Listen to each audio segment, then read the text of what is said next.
ఈరోజు నేను ఒక కథ చెప్పబోతున్నా. అనగనగా ఒక మహారాజ్యంలో ఒక రాజుగారు ఉండేవారు. ఆ రాజుగారికి చాలా గర్వం ఎక్కువ, అందంగా ఉన్నానని. అయితే ఒకరోజు అతని సభలో ఇలా మంత్రులతో ఇలా అంటూ ఉంటాడు, నేను ఈ భూమి మీద ఉండే అందరికంటే అందగాన్ని, ఈ భూమి మీదే కాదు ఆ దేవతల కంటే కూడా నేనే అందగాన్ని అంటారు. చాలామంది అంటుంటారు కదండి, సాయంత్రం వేళల్లో ఏదైనా అంటే తదాస్తు దేవతలు ఉంటారు అనకూడదు అని అంటారు కదా. అలాగా అలా రాజుగారు అనేటప్పుడు సాయంత్రం అనమాట టైం. అయితే అప్పుడు ఒక కోపిష్టి దేవత అలా వెళ్తుంది. అయితే ఆవిడకి చాలా కోపం ఎక్కువ అనమాట. ఈ రాజుగారు అన్న మాటల్ని వింటుంది. ఏంట్రా మూర్ఖుడా, నువ్వు మాకంటే అందగాడివా అని శపిస్తుంది అనమాట. అయితే ఆ రాజుగారు ఆ రాత్రి పడుకుంటారు. ఉదయం లేచి చూసేసరికి అతని నెత్తి మీద 2 కొమ్ములు వస్తాయి. ఇంకేముంది, అసలే అందం కోసం తెగ ఫీల్ అయిపోయి రాజుగారు ఇంకా కొమ్ములు రాకపోతేకి ఆయనకి బుర్ర పాడైపోయి ఏం చేయాలో అర్థం కాదు. ఇంకా గదిలోంచి బయటికి రాజుగారు కదండి, అన్నీ అతని కాళ్ళ దగ్గరికి తెప్పించుకొని అసలు సభలోకి గట్ట వెళ్ళరు, అలా ఇంట్లోనే ఉండిపోతారు. కానీ అలా ఎన్ని రోజులు సాధ్యపడుతుందండి. అయితే ఒకరోజు బాగా గడ్డం అన్నీ పెరిగిపోవడం వల్ల అదే క్షవరం చేసే వాళ్ళు ఉంటారు కదండి, ఆ బార్బర్ని పిలిపించుకుంటారన్నమాట. మరి పిలిపిస్తే అతనికి నిజం తెలిసిపోతుంది కదా, రాజుగారికి నెత్తి మీద కొమ్ములు ఉన్నాయని. అందుకని ఆ రాజుగారు సేవింగ్ అవి చేసేసుకున్న తర్వాత, నువ్వు విషయం ఎక్కడైనా చెప్పినట్లయితే నిన్ను చంపేస్తానని బెదిరిస్తారనమాట. బెదిరిస్తే అతడు చేసేసి వెళ్ళిపోతాడు.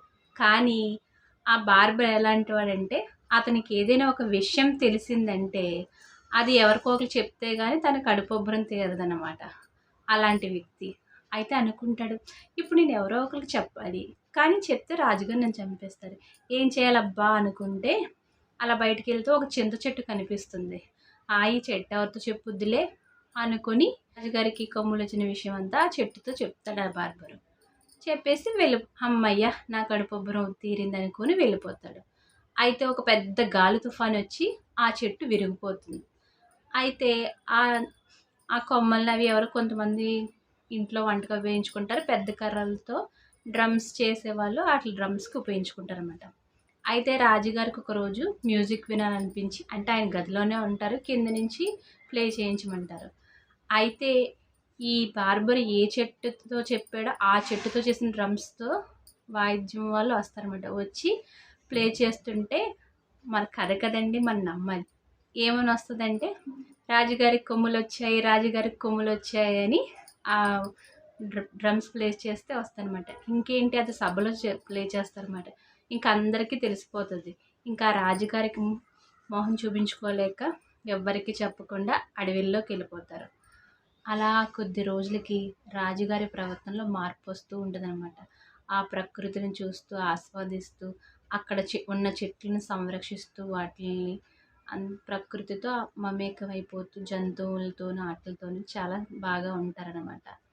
అయితే అక్కడ ఉండే చెట్లన్నిటిని బాగా చూసుకుంటారు. అప్పుడు అక్కడున్న చెట్లన్నీ వనదేవతని ప్రార్థించి రాజుగారికి యథారూపం రావాలని ప్రార్థిస్తాయన్నమాట. అప్పుడు ఆ వనదేవత రాజుగారికి మామూలుగా ఆ కొమ్ములు పోయేలాగా శాప విమోచనం చేస్తాయన్నమాట. దీన్ని బట్టి మనకి అర్థమైంది ఏమిటంటే, మనిషి అనేవాడు ఎంత గొప్పవాడైనా సరే వారికి గర్వం ఉండకూడదు.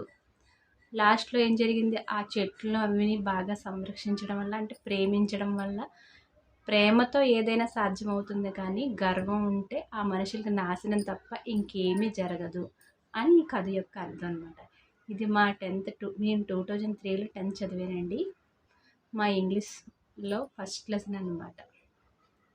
నా వీడియో మీకు నచ్చినట్లయితే లైక్ చేయండి, షేర్ చేయండి, సబ్స్క్రైబ్ చేసుకోండి. Thank you.